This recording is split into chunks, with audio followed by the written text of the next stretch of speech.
weird day. I had a weird day. I had to go to the doctor. There was a new doctor, and she was asking me like a bunch of new doctor questions. She was like, Mr. Jones, do you smoke? And I was like, yes. She's like, Mr. Jones, do you smoke tobacco? And I was like, no. She's like, oh, okay, Mr. Jones, do you smoke marijuana? And I was like, yes. Then she said, well, Mr. Jones, how frequently do you smoke marijuana? And without even thinking about it, I was just like, I smoke weed every day. Yeah, thank you for laughing. She did not laugh. What? I got a whole bunch of blood tests. It's terrible. Then after I left the doctor, I went to the grocery store, and I've been doing a thing where I just wear my mask when I go to the grocery store, just makes me feel comfortable. I was walking in, and the dude did not have a mask on. He was walking out, he saw me, he pointed at me, and he was like, hey man, I'm playing chess, not checkers. So I hit him in the head with a pipe. So I'm playing Clue. It's a better game. It's a better game. It's a much better game. It's a silly joke. I didn't kill anyone. It's a silly joke.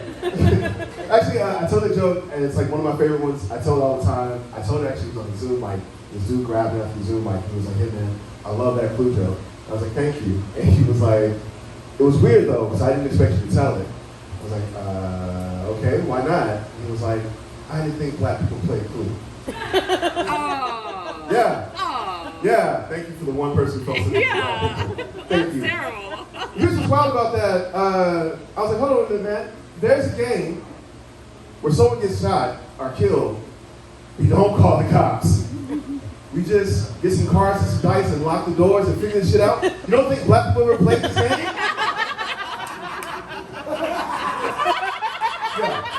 Yeah, we know this game. Yeah, he played it. He knows that. I did this thing where, I'm in therapy and I'm trying to like be better as a person, right? Thank you for not calling me being in therapy. It's very expensive. Give me a little bit of love for therapy. I'm a black man in therapy. You saw Me Too and pop, like you literally saw Me Too. You go home and tell your friends, I'm like, what? You saw a black man in therapy? Yeah. I'm very rare. I'm doing this thing where I'm trying to like be better about my thoughts in my head, right? Like I'll give you an example. Like I'm trying to be a better husband, and I think that starts with my thoughts. So in my head, I realized through therapy that I like downgrade my wife in my head. Like I'll give you an example. When we got married, my wife bought and paid for our honeymoon tickets. My wife did that. I'm so proud of her. My wife. So then when we got to the airport, she was like, hey, I got the tickets. Like, oh great, who are the tickets with? And she said, Spirit. Oh boy. Be careful. And I was like, why did my roommate do this to me? I pay rent on time, every time. She hates that joke, by the way. It's a true story though. She really did pay she really did pay for our tickets. She really did go to Spirit. We flew on our honeymoon to Spirit, yeah. I don't know if you guys ever flown Spirit before. No. Yeah. Well, good for you. Not a lot of us are. I flew Spirit and I got there and we were there. It was a honeymoon. And I was like, all right, I'm going to spend it. This is the person I'm married. I'm going to spend all my time with this person. And then I got to the front desk with Spirit and I said, hey, I just got married. Can I sit next to my wife? And they're like, oh, of course. $50. And I don't know if you're going to go on a honeymoon anytime soon. But if you do, you can't tell the person you're going on a honeymoon with, they're not worth $50 to sit next to you. You can't tell them that. I know from experience. Dang. Yeah, I did that so you wouldn't have so much jealousy of marriage. I also started doing this thing where I went to like clean like my house a little bit. So I just started digging through my house and I found like this hard drive, and the only thing that was on it was just Michael Jackson acapella tracks. Nice. That's all it was on it. Yeah. Yeah. Yeah, thank you, Michael Jackson. I want Appreciate that. it. Have you ever heard like a Michael Jackson acapella track? Yeah. Yeah? It's beautiful. Here's what it sounds like, and back me up. It sounds like, for real, like if you're watching a horror movie and there's a dude getting killed, that's what Michael sounds like. Okay. No, he's like, he's got your number, he's gonna find you, I got struck by, smooth criminal. And like right at the end, his last breath, he's like, woo! He's like, oh shit, they killed Mike, we gotta go.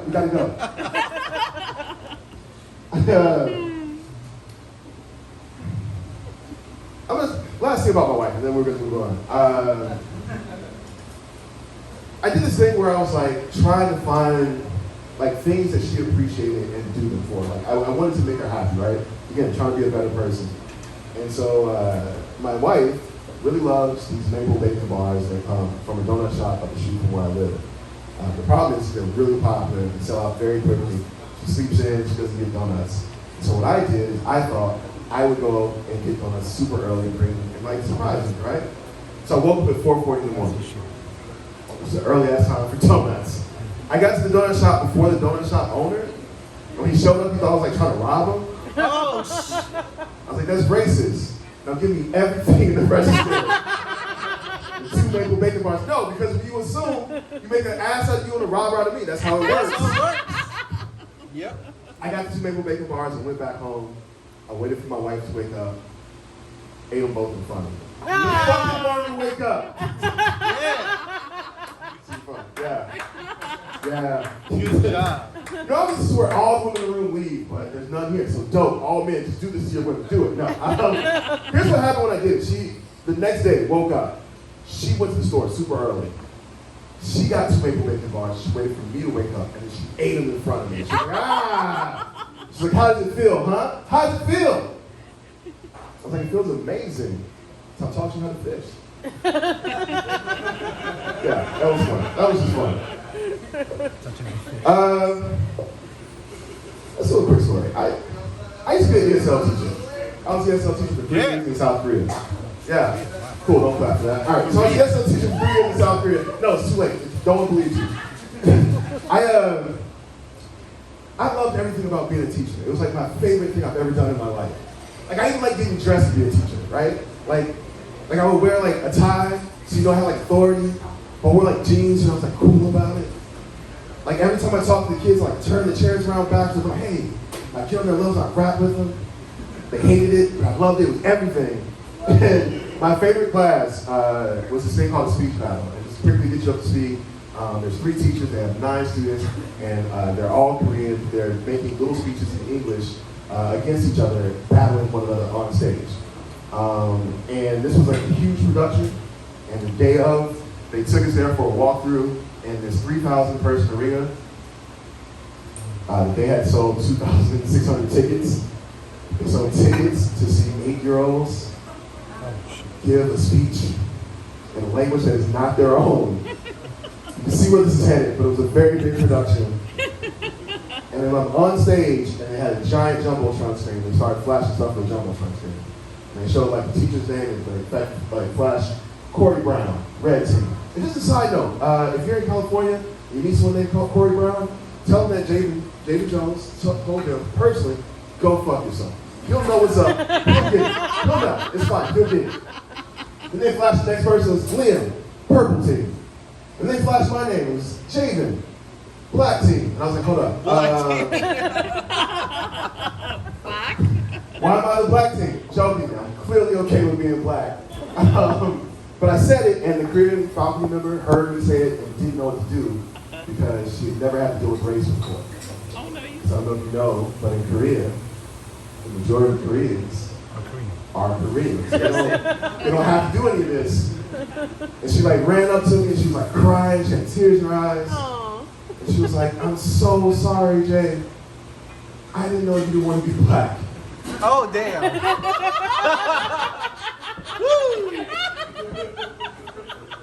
Yeah, put me in a weird space. That's fucked up.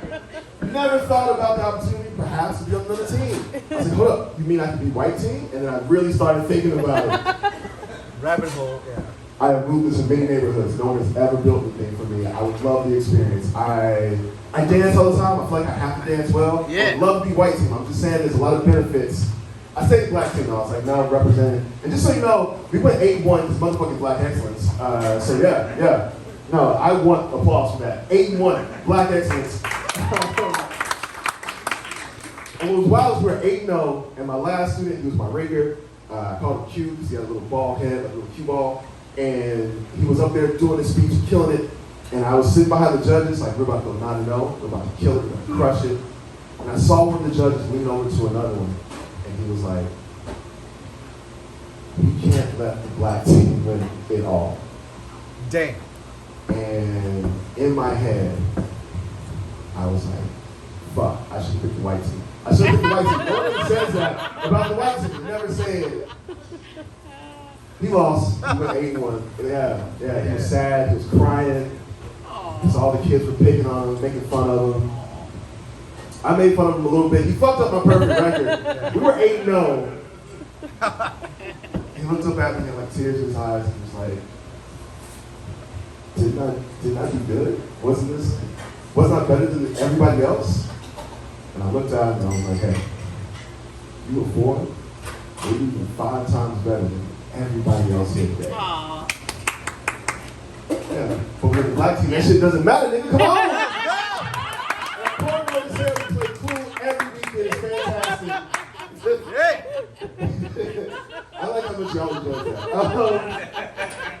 All right, I know how much time I have left. I'm gonna burn 2 more jokes and we're out of here. Here's the first thing. I am a copywriter. I do a lot of copywriting. I write advertisements, ads, and recently, as you know, Juneteenth became a federal holiday. And so my job came to me and they were like, hey, it would be great if we demonstrated to people that you write ads for that we could write ads that incorporated Black history. And I was like, that would not be great. And they're like, no, this is gonna be it. And I was like, all right, cool. So I wrote some ads, I'll share them with you, that incorporate Black history. So it's like, okay. Imagine you're watching like the NBA, right? So it's the NBA on TNT. Brought to you by Martin Luther King Punchos. Martin Luther King Punchos. Protection from both rain and fire hoses. Coming through dog sacks. Damn. Also brought to you by Rosa Parks seat cushions. Rosa Parks seat cushions. If you're gonna be sitting for equality, you might as well be comfortable. Because you're gonna be sitting a long time. Rosa Parks seat cushions. Also brought to you by Harriet Tubman Travel Agency. We'll get you there before anyone knows you're gone. Yeah, that's fine. When I wrote those, I legitimately told them to my mom because I wanted a Black person who loved me to hear them first. Because sometimes we just want to like pull you back, right? Just like, you can't, no, don't do that. You're going to set us back. And Oh boy. I had a different Harriet Tubman joke. And my mom heard it and she was like, you cannot tell that joke. Do it. Say what? Do it. Cool. All right, here we go. My mom's not here. My original Harriet Tubman joke was Harriet Tubman personal trainers. Because nothing as far as you get in shape. Like, run for your freedom, nigga. Run! Yeah. Way more fun. All right. Last thing, and then I'm going to get out of here. I was in Hawaii. It was not recently. Because I find out that people judge me when I say recently, but it was not recently. Though I did just give you a really good premise for why I would lie. I was not in Hawaii recently, but I was in Hawaii pre-pandemic. And I was doing comedy, and I was going from like place to place, and that's how comedy works. And I got into a lift. And when I got into the lift, the driver looked at me, and as you can see, I'm a very sweaty person, right? You see that. I'm shining. And when she saw me, she turned the air conditioner up, and then she pulled this blanket over her arms. And then I felt bad, so I was like, oh no, she's like way cold. I'm sweaty and she feels bad for me. She shouldn't have to do this. She's wearing a blanket while driving, it can't be safe. So I looked at her and was like, hey, I'm sweaty all the time. I can let the window down, we don't have to do this, you don't have to have a blanket on your arms. And then she looked at me and she was like, oh no, this blanket is I don't want my skin to get darker. And then she's like, oh, and then she looked forward. And I was like, wait, what? What was that? What was this? What? And then I had to sit there and just think to myself, wait, like I've seen racism before, but what is this? Is this, do you hate me or do you just hate being tan? I can't tell where we're going. I had to suss it out. I didn't know what to do. I don't have a lot of experience with figuring out if you are racist in a car, so I did the only thing I could do. I just farted. I farted in the car. Yes. As you should. And not like the cool, like the state fart where I'm like, pow, and I leave. No, like we had like 15 more minutes before we got there.